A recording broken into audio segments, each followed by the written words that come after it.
मेरे भाई, अल्लाह गवाह है, जब कभी भी पार्लियामेंट में खड़े होकर तकरीर करता हूं, अल्लाह से दुआ कर लेता हूं, परवरदिगार, इन तमाम तागूती ताकतों के सामने खड़े होकर बोल रहा हूं, तुझे तेरे सब्ज गुम्बद के मकी का वास्ता सदुद्दीन ओवैसी की जबान में वो तासीर और अल्फाज दे दे कि मैं इस ऐवान के दरो दीवार को, सच्चाई को बयान करके हिला दूं। यही इनको पसंद नहीं आता तो क्या करते हैं, इल्जाम लगाते हैं। मुझे कभी अल्हम्दुलिल्लाह अल्लाह ने मुझे इन तमाम चीजों से बचा कर रखा। आज मैं मगरिब की नमाज आप ही की मस्जिद में पढ़ा, हबीबिया मस्जिद में पढ़ा। नमाज पढ़कर निकल रहा था, एक साहब मिले, आप गुफ्तगू सुने उनकी, ये गवाह है उस गुफ्तगू के। उस साहब ने कहा, सदुद्दीन ओवैसी, तुम पे रसूल अल्लाह सल्लल्लाहु अलैहि वसल्लम का बड़ा करम है। मैं रुक गया। जब आका का नाम आया, मैंने कहा क्या हुआ भाई? तो ने कहा कि मैं मदीने शरीफ को गया था, मैं मदीने शरीफ में ख्वाब में देखा कि सदुद्दीन तुम खड़े हो और आका के दो आलम सल्लल्लाहु अलैहि वसल्लम के रोजे के पास मैंने तुम्हारे हाथ में पतंग को देखा। तो मेरे अजीज दोस्तों, इन्हों गवाह है, मैं नहीं कह रहा, इन्हों गवाह है। मस्जिद में गुफ्तगू हुई, अल्लाह करे वो ख्वाब पूरा हो जाए, वो ख्वाब पूरे हिंदुस्तान में पूरा हो जाए, ना सिर्फ तेलंगाना में इंशाअल्लाह ताला। यही चीज इनको समझ में नहीं आती। अरे दौलत, अगर कोई ताकत है तो वो दौलत नहीं है। राहुल गांधी के पास सब कुछ होगा, आरएसएस अन्ना के पास सब कुछ होगा, मगर आपके और मेरे पास जो दौलत है वो दुनिया के अमीर तरीन आदमी के पास भी नहीं हो सकती। वो दौलत ये है कि आका के उम्मती हैं, वो सबसे बड़ी दौलत है। याद रखो मेरी इस बात को। यही चीज है जो मुझे इन तमाम जालिमों से के सामने खड़े होकर लड़ाती है। और लोग मुझको बोलते, असद साहब आप क्यों जाते यूपी को, क्यों जाते फुला जगह पर, तुम्हारी गाड़ी पर गोलियां चली, 6 गोलियां तुम पर चली, आखिर क्यों जाते आप? तो मैंने कहा तुम दीवाने हो, तुम नहीं जानते मेरे जुनून को। बोले क्या बात है बताओ। तो मैंने कहा हशर के मैदान में जब इमाम हुसैन मेरे सामने होंगे तो मैं क्या जवाब दूंगा रसूल अल्लाह सल्लल्लाहु अलैहि वसल्लम के शहजादे को। इमाम हुसैन को भी मालूम था कि मैं अपने अफराद खानदान के साथ करबला जा रहा हूं, सब कुछ लुट जाएगा, खानदान कुर्बान हो जाएगा, मगर इमाम हुसैन ने राह हक से मुंह नहीं मोड़ा। अगर हम हुसैन का परचम उठाए हुए हैं तो हम हर चीज कुर्बान करेंगे, मगर जालिमों से कभी समझौता नहीं करेंगे, नहीं करेंगे इंशाअल्लाह ताला। मेरे अजीज दोस्तों और बुजुर्गों, हम यजीदी ताकतों का कभी साथ दिए ना कभी देंगे। जो इंसाफ की बात करेगा, जो हमारा तहफ़्फ़ुज़ करेगा, हम उसका साथ देते आए। तो ये आपको बताना जरूरी था। अब निजामाबाद पर मैं नहीं लड़ रहा हूं तो किसको भिजा दिए वहां पर? कामारेड्डी से एक साहब को भिजा दिए। अब वो सीट बीजेपी मुस्करा रही है निजामाबाद में, मैं नहीं गया तो कौन डील किया बताओ फिर आप? कौन डील किया निजामाबाद की? नामपल्ली का मेरा उम्मीदवार है, बीजेपी मिली भी है, आरएसएस मिली भी है कांग्रेस के साथ। एक हरकत नहीं करता बीजेपी का उम्मीदवार। नामपल्ली में कांग्रेस का साथ दे रहे हैं बीजेपी आरएसएस के लोग। इल्जाम हम पर लगता है। और अब तो हद ये हो गई कि राहुल गांधी की बहन साहिबा भी हम पे उंगली उठा रही है। अरे प्रियंका गांधी, ये हैदराबाद 3 मार की सरजमीन है, 3 मार की। यहां पे 3 मार जब शुरू हो जाता ना तो तुमको समझ में भी नहीं आएगा। प्रियंका गांधी, ये बताओ, हरियाणा में तुम्हारे शौहर जिस पर जमीन का करप्शन का इल्जाम था, तो नरेंद्र मोदी ने कह दिया रॉबर्ट वाड्रा पर कोई केस नहीं है। क्या डील हुई बताओ, कैसा तुमको वापस ले लिए? अरे तुम असदुद्दीन ओवैसी को बोलते हो। याद रखो, अल्लाह मेरे मुंह में भी जबान दिया है। मेरी जबान जब चलती है तो तुम्हारे खानदान, तुम्हारा पानदान, तुम्हारी पार्टी मेरी जबान के सामने खड़े नहीं हो सकते तुम, क्योंकि मैं सच्चाई को बयान करता हूं। अब आकर बोल रहे ऐसा करेंगे, फुला करेंगे। अरे तुमने तो बर्बाद कर दिया हैदराबाद को फसादात करवा कर। जब कभी कांग्रेस इख्तिदार में रही फसाद होता था।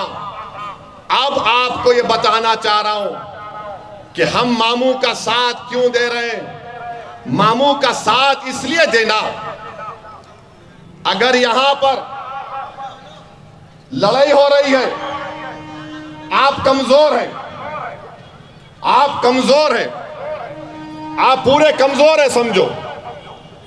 दो लोग, दो ताकतवर लड़ रहे, आपको मालूम दोनों में से जो भी लड़ रहा उन्हें उसको हरा के मेरे पीछे पड़ेगा, आपको मालूम। ये आप बैठ के देख रहे रे मियां, इन्हें जो भी जीता फिर अपनी बारी। तो मैं ये बोल रहा हूं, 2 क्यों रहना, 3 रहना, समझे? 3 लड़ना। कौन लड़ना? राहुल, मामू और मोदी, ये तीनों लड़ना। तो हम बैठ के देखेंगे, समझे ना? दो का मामला ठीक नहीं है, 3 लड़ना। हमेशा 3 लड़ते रहना। 2 लड़े कि फिर अपने पीछे पड़ जाते, दोनों मिल के पीछे पड़ते। मामू रहे तो मामू इन दोनों को देख लेते। उन्होंने बोलते ठहरो असद भाई, मैं हूं ना, देख तो इन दोनों को, आप बाद में आओ। तो खेल 3 का होना, 2 का नहीं होना। तो खेल 3 का होना, बोलो। खेल 3 का होना, 2 का नहीं होना। 3 रहे तो हम बैठ के देखते रहे थे, 2 रहे तो दोनों बीच लड़ाई में बोलते पहले इसको ओवैसी के पीछे पड़ो। तो 3 है। और याद रखो, मामू की पार्टी रहना जरूरी है, ताकि ताकत का पल्ला आपके पास रहे, समझे? अब एक तराजू है, अब तराजू में इनू इतने आ गए। अब तराजू में जिधर 14% गिरा, जिधर 14% गिरा, वो तराजू ऊपर हो गया ना। तो वो ताकत आपको रखना। 2 रहे तो उन्होंने आपको पूछते भी नहीं पलट के। 3 रहना जरूरी है, समझे मेरी बात को?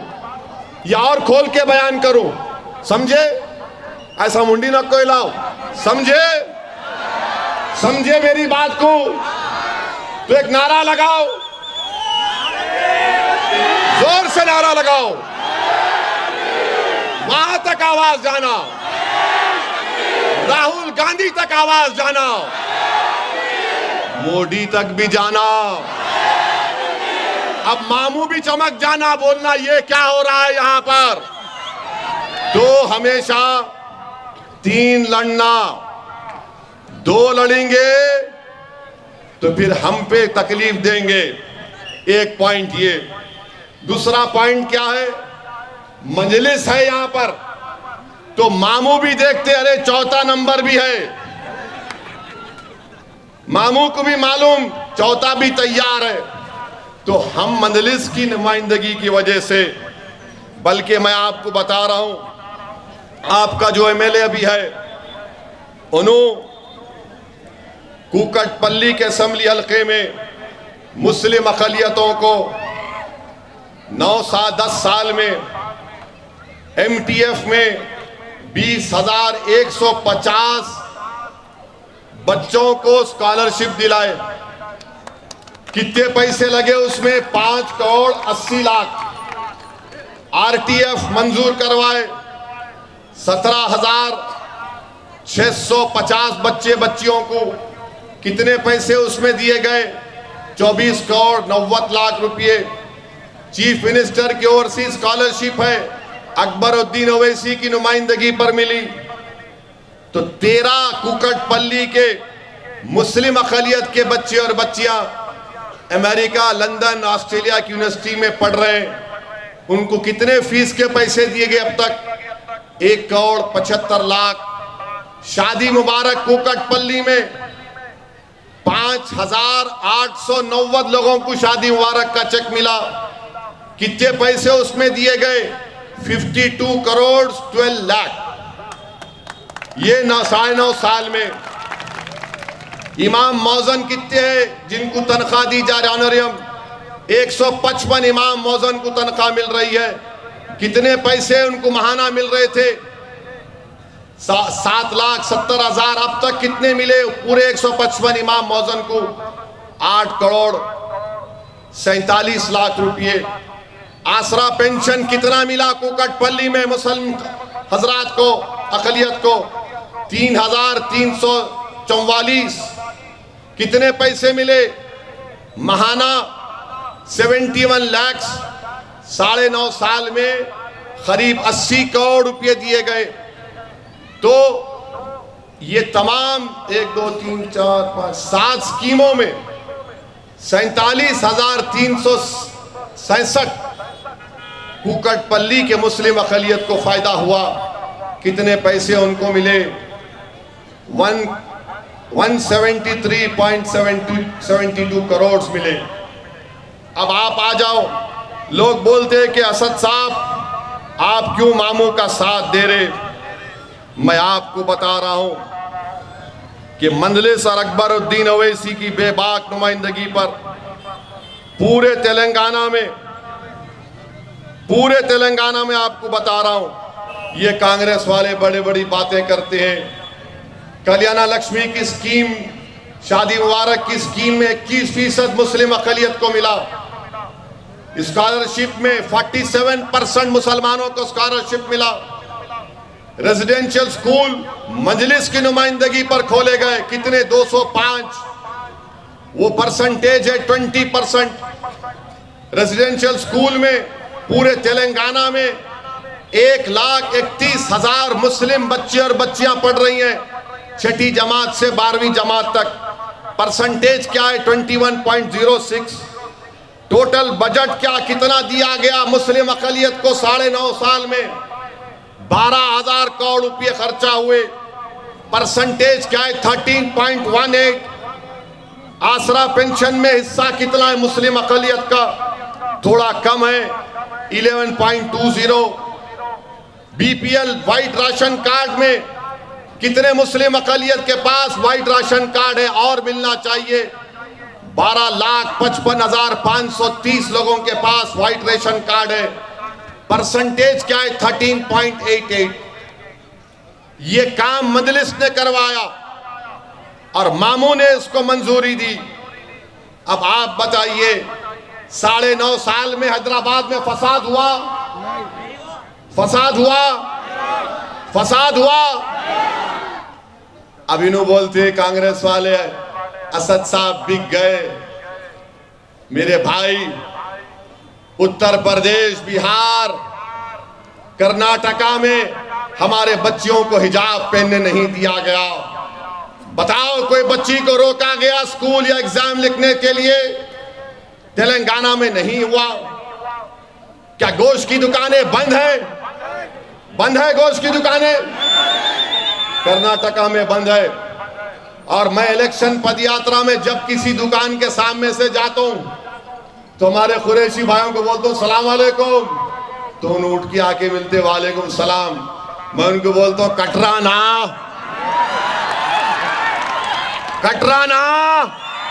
तो बोलते हो साहब आओ। बोला माशाल्लाह गिराक अच्छा दिख रहा, कम दिख रहा, सुबह जल्दी बोनी हो गई तुम्हारी, मगर कारोबार हो रहा है, अमन है, बच्चे और बच्चियों को स्कूल में तालीम मिल रही है। मैं ये नहीं कह रहा हूं कि सब हो गया, मामू में भी गलतियां हैं, मामू में भी कमजोरियां हैं, मगर आरएसएस अन्ना नहीं है। उन्हों आरएसएस अन्ना नहीं है। और 2 प्लेयर की लड़ाई अपने लिए नुकसानदेह है। 3 प्लेयर लड़ना, हमेशा 3 प्लेयर लड़ना, और जब गोल मारने का टाइम आता, चौथा प्लेयर आपकी तरफ से जाके सीधा गोल। ये काम आपको करना है, समझो मेरी बात को। 2 प्लेयर हो गए ना, तो मध्य प्रदेश में 2 प्लेयर, मध्य प्रदेश में 2 प्लेयर, राजस्थान में 2 प्लेयर, हर जगह 2 प्लेयर है। जहां पे 2 प्लेयर है वहां पर मित्रों हावी हो जाते, वहां पर मोदी हावी हो जाते। जहां पर 3 प्लेयर है वहां पर सब परेशान रहते कि ये क्या हो रहा है।